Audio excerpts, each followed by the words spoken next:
Your voice, your opinion, your community. Fact TV, free speech protected.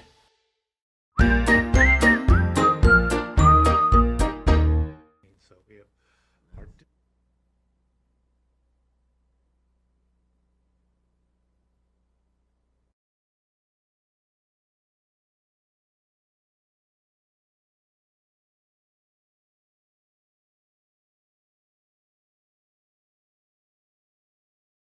local news, politics, business, sports, arts, music.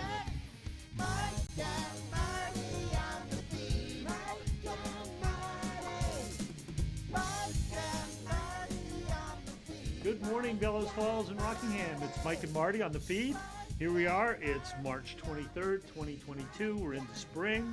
Starting to feel like spring, isn't it? It's really nice. Well, it's spring in the sunshine. It's still winter in the shade. That's true. It's Yeah. a little chilly out. And it should be, you would think that the sap would be running, but I understand that it's very it's poor this year again. really? Yeah. Not quite cold enough at night. Well, Or I not think warm this enough week in the could be good because it's like below freezing, but I guess it got really too warm again really fast, and then now it's going back into this whole thing. Hopefully it gets Going better. back into the tree and going, no, I don't want to come out. I know. Local events with Marty. First thing, I want to give a huge shout out to the folks that were involved in No Exit. The premiere was last Wednesday night, right? No, last Thursday night. Last Thursday night. And a great turnout from the local audience, and it was a great premiere. It was a good job. Yeah, really well done. It And was. good turnout, yeah. Yeah. So just a shout out to everybody associated with No Exit. The classic movie this week is Chinatown. There's a classic for you. It is sponsored by Morgana Mysteriosa and Ned Green. Again, all seats are $6, and it starts at 7:00. And I don't have a flyer on it yet, but I'll make sure I get it for next week. There is going to be another live theatrical performance at the Opera House. David Stern and his company, the Wild Goose Players, have been diligently practicing and building sets because they're going to be premiering Into the Woods at the end of April. So we'll have hopefully a flyer for next week, Yeah. and we'll try to get David We in. try to get David on because it's to another talk about interesting Yeah. classic. Oh, it's a theater. classic. It's Yeah. all of the classic fairy tales woven into one storyline. Correct. So it's pretty cool. So that's all I've got for local events. Oh, and today we have Erica Lee, welcome Erica, and Zach LaBelle from Turning Point South. And Turning Point South, as I understand, is a new program that's coming. It's open in Bellows Falls now. You're getting your feet on the ground, and maybe you could tell us a little bit about it. Zach first. Sure. So Turning Point South is a drop-in center from Turning Point of Springfield. Up in Springfield's a recovery center, and we have a couple different support groups, including FAR. We have a meditation group on Wednesday mornings at 8 a.m., and we have recovery coaches that can do meetings on site, and AA meetings and NA meetings. Neat. Erica, how are you? Good, how are you? Good. So tell me, first of all, where is it? It's the carriage house right behind Parks Place. Oh, okay. 44 School Street Extension, I believe. So are you there full-time? Is it like 5 days a week or 7 days a week or? It's like 5 days a week, like midday. But there's a sign on the door. If you need anything, call the number, and someone will get in touch with you. But it's a drop-in center, so it's not like 40 hours a week at this point. Right. Are you hoping that at some point it Yeah. will become as Yeah. active as the Springfield one? It's just, it takes time. It takes 'cause, time. Yeah, it's only been, not even a year you guys have been there, right? Yep, about a year. Yeah, it'll be a Yeah. year in middle of summer. Nice. Yeah. But conveniently located because it's right near Parks Place, right Yeah. in their backyard. And Yeah. tell us a little bit about FAR, because I don't know if sometimes people don't know the acronyms. Yeah. FAR is Family Addiction Recovery. So we do a support group once a week on Wednesdays for family members and friends of people who struggle with substance use disorder, just to be a support and place for people to go. We also do one-on-one for family members as well as people who are struggling with substance use. Nice. So Well, go I ahead. was just going to say that's important. It's important because sometimes the families need as much help as the folks that are addicted. So Yeah, definitely. And what types of support do you offer then? We do one-on-one coaching with family or people who are struggling. We also have the FAR group for the family members and friends. We have AA meetings, NA meetings, the Buddhist group we do. He knows more about that. No, right? we'll have to talk about that more. But it's essentially talk is what Yes. happens. Do you connect people to resources in the community? Like if people were, I don't know, looking for jobs or transportation or connections to social services, would you help with that? Most definitely. So we're partnering with Working Fields, which they have an office in Springfield, but it's helping people get jobs that might have a criminal background or just someone new to recovery that's just struggling trying to find a job. Link them up with Working Fields where they get a coach one-on-one and try to find a job that best fits their specialties, I guess, Yeah, or yeah. lack of. Yeah, So. okay.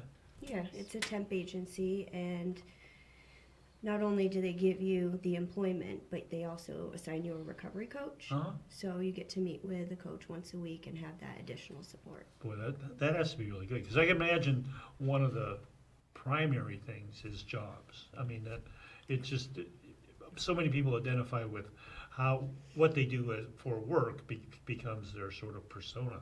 And it's, that work piece is really fundamental to recovery, I imagine. But Oh, and newly, Working Fields has a van, so people who don't have transportation or license can get to and from work. neat, Nice. neat. That's important too, because oftentimes that's a Barrier. barrier. Yeah, and there's lots of there's lots of barriers, and it sounds like what you guys do is you help people break those barriers down, Yep. setting them up more for success than society sets us up for failure. But so we got to work through those barriers. Of course, yeah, and connecting people with counseling services, MAT services, What are MAT services? like Medicaid assisted treatment. Oh. A lot of people are taking that route, and we partner with like Savita and Better Life Partners. And, Uh-huh. yep. So that's something that we've been starting to do. We also in the Springfield and Mount Scottney Hospital as recovery coaches. So we got a lot of things going on in the community. Okay. When you talk about medically assisted treatments, what does that mean?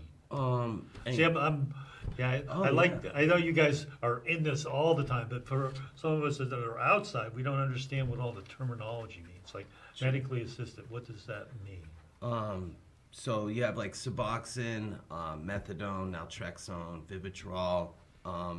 Basically, some are opiate blockers, and basically there's a doctor, and you work with a doctor, and help you get off street drugs, I guess is the lamest terms for it.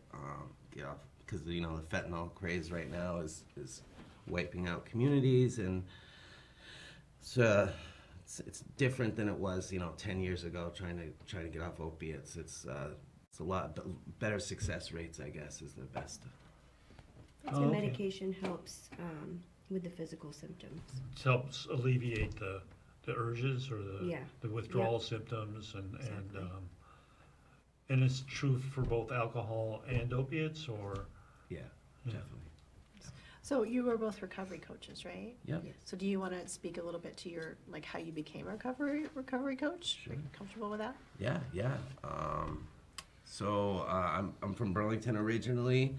I went to, I was addicted to heroin and whiskey.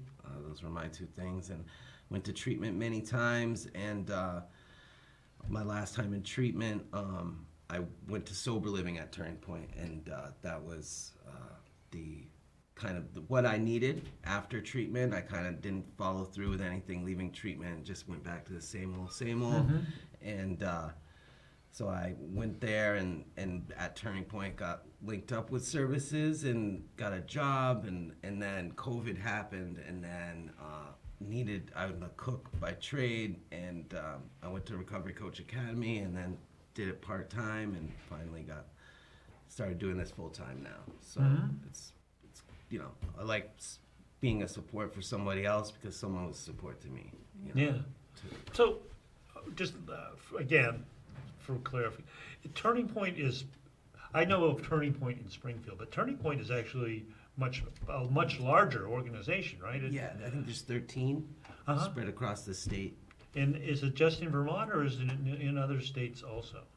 The one in Vermont is just Vermont. Yeah, okay. It's its own. I think, But there's entity. 13 Turning Points currently in Vermont. Yeah, I think it's 13. Wow.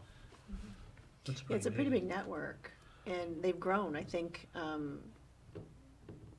like with the reach that they have, we were talking before we get on the air that this recovery coach approach is fairly Fairly fairly like new. 5 I mean, or 6 years I mean, old. isn't AA's it? been around since like forever, but the recovery coach approach is fairly new, but it's seeing a lot more success from what I understand. Would that be an accurate assessment? Yeah.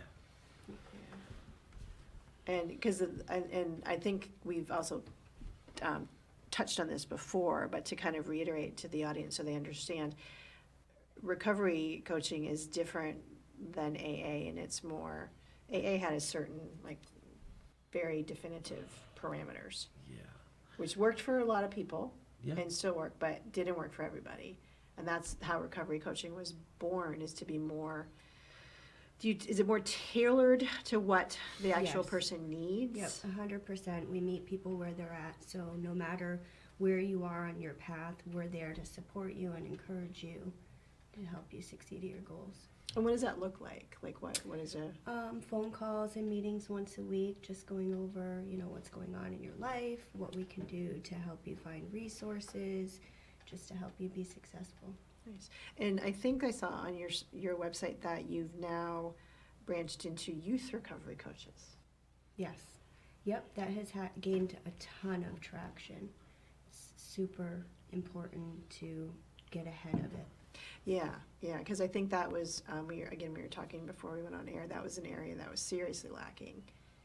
Yeah, and so if there's youth out, so how does someone connect with you? What's the easiest and best way to connect? If they're in a bad spot and they just want to maybe make that first phone call? Or Call Turning Point, but then we also have a peer support line. It's 802-234-1010.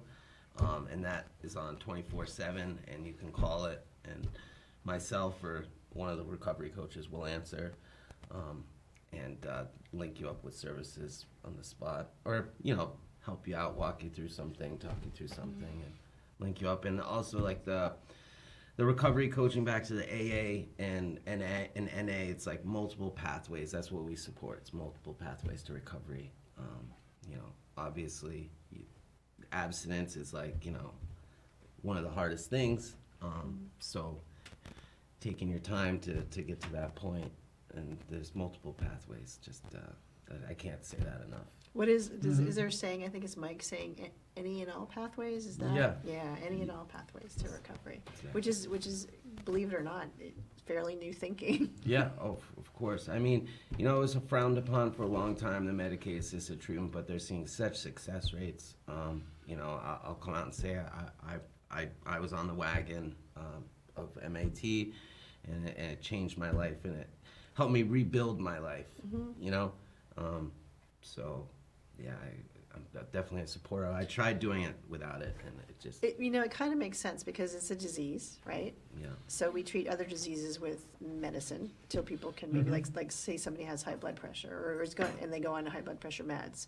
Maybe they don't have to stay on them forever, but Right, they get as their they life in adjust. order. Yeah, and then they can maybe come off. Taper So off, yeah. if we can kind of have that outlook, then if it works, then why not use it? Exactly.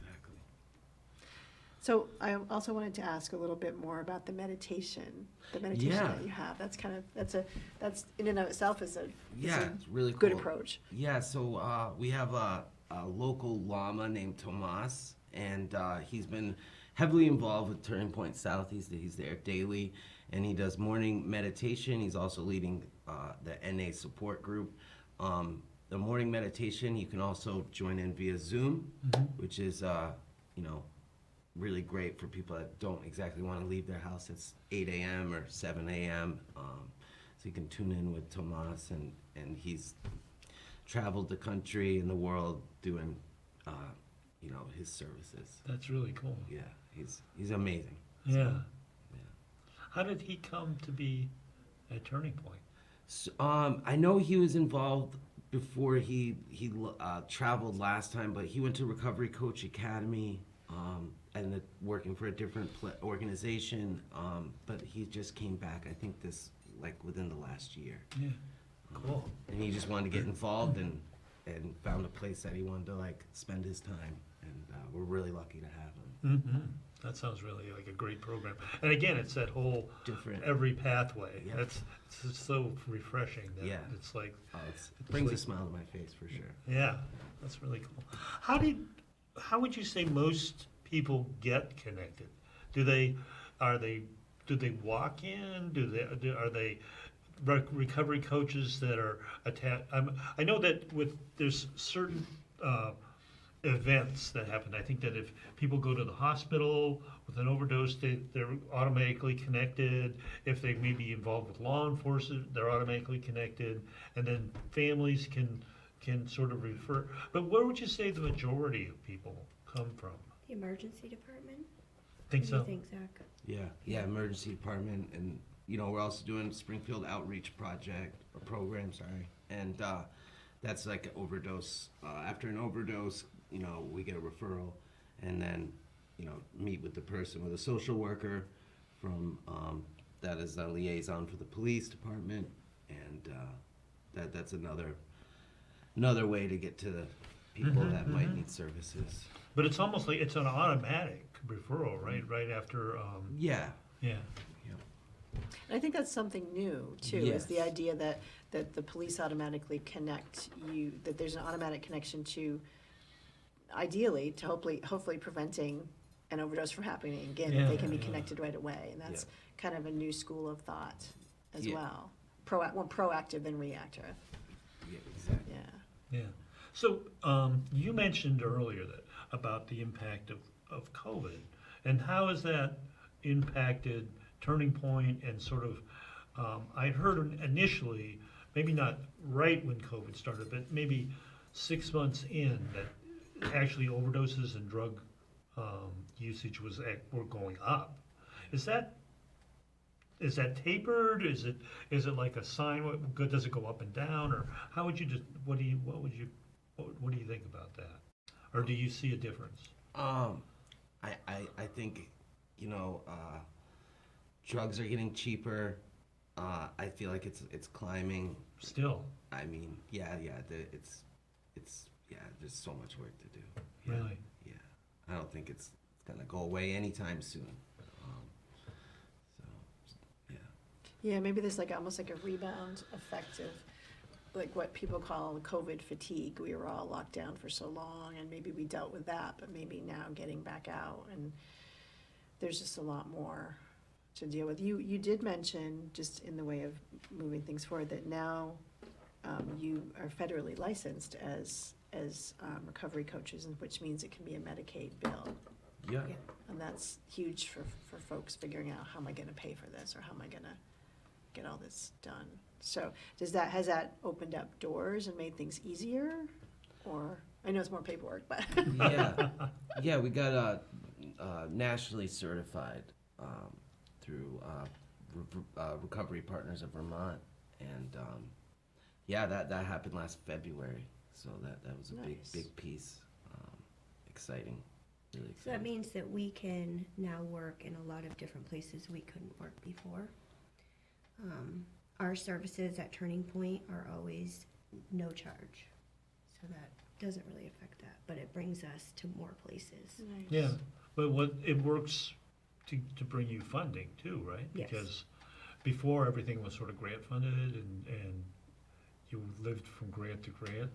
So this must be at least better in that sense, in that you can count on a revenue stream, and because of that, you could plan. Is that, I don't know, I think that's it's the going to administrator in be, me it's coming out. it's still in the works, but Yeah. yeah. Mike's a planner. Yeah, well, no, it's just Yeah, hard. yeah, It's hard to go work a from grant to program grant. if you have a year's funding and you don't know where the next funding's going to come from. It's really hard to build something that can last, and I'm sure you guys must feel better that you have. Oh, of course. Yeah. Now, I know in the past, at Turning Point, there were some like public events that you would have. Are you moving, and then, of course, COVID shut everything down. Are you moving more towards having, like, didn't you used to have like a big... Rock for Recovery. Yeah. Yep, I was we'll be trying to doing that remember. again, for Yeah. sure. We did it last year. Yeah, and then we did the Recovery Gala, celebrating partners, community partners, and but still trying to figure out, navigate through these times about events. But yeah, we'll definitely be doing some outside events for sure. Nice. So how do you feel about being in Bellows Falls? Because I didn't get Erica. Do you live in Bellows Falls? You commute down, right? Yeah. Yeah. I live in Springfield as well, but I grew up in Bellows Falls. Oh, okay. So it's really important for me to be back here and being a part of the solution. Yeah. Do you like the place at Parks Place? They really do a nice. The carriage house, especially, is very nice. Yeah, it is. Nice setting. Clean. Yeah, like Yeah. intimate. It's not like big. So that I like that piece. People come in, and it's not like crowded or anything. And we got the nice meeting room upstairs, and then there's a one-on-one office right as you walk in. So it's nice. Yeah. If you were to say what would you want from the community of Bellows Falls? If you could ask for anything or say something to them, like, what would that be? Stop in. Just stop in. That definitely. Just stop in and show support. That's basically the biggest piece. Yeah. Do you see people stopping in? Is that because Parks Place is a pretty busy place? I mean, there are lots, yeah. Of course. I just started coming down in like January, and this is the slow period. Megan said, and from Parks Place, and so hopefully we're starting to get foot traffic. Yes, and from the support groups, and trying to get more one-on-one coaching, and trying to get more foot traffic and get the word out that we're. And you have that meditation group that's on Wednesdays. That's At 8 a.m. Yep. Yeah. And so there's support groups. We just gotta work on getting more foot traffic and letting Spreading people- awareness that we're there. Yeah. That's why you're here. Exactly. Right. And are you still offering? Are you offering some meetings strictly in person and some meetings Zoom? Are you offering hybrids or Yeah, where so are you? we're doing hybrids right now. Okay. FAR has been in person, so but the other ones are hybrid. I was gonna say that's not me. That's me. We're down to about 2 minutes. I know time goes fast. So might be a good time just to reiterate to the public how they can reach you. Sure. So definitely stopping in the office is probably the easiest way, or calling the peer support line number, 802-234-1010, and someone will answer it. That's probably the easiest way to get connected. Great. And we do have that, we have your We have, information up. missed it. Just to kind of leave the audience with some thoughts, if somebody in the audience has someone in their lives that needs help, what would be your advice for their first steps for that Call. person? Call. And then you can then walk them through. So was it, even if the person, so I'm talking like maybe a family member or Yeah. something, because sometimes I'm assuming that's where it starts, right? A family member reaches out to y'all and. Yeah. It's like great, but it's great if like the person reaches out, they gotta want it. Yeah. Basically. Sometimes it's hard to get there, but Oh, yeah. of course. Yeah, but we can absolutely support the family in how to support the person. Perfect. Great. Great. Well, I want to thank you guys for coming on today. Yeah. It's been you're doing good work, and I hope you keep doing it. And I hope it doesn't. I hope it gets better. Oh yeah. Yeah. Always. It will. All right. I think that's it for this week, and we'll see you next week. This has been The Feed with Mike and Marty. See you Bye, guys. community. Local news, politics, business, sports, arts, music. My God,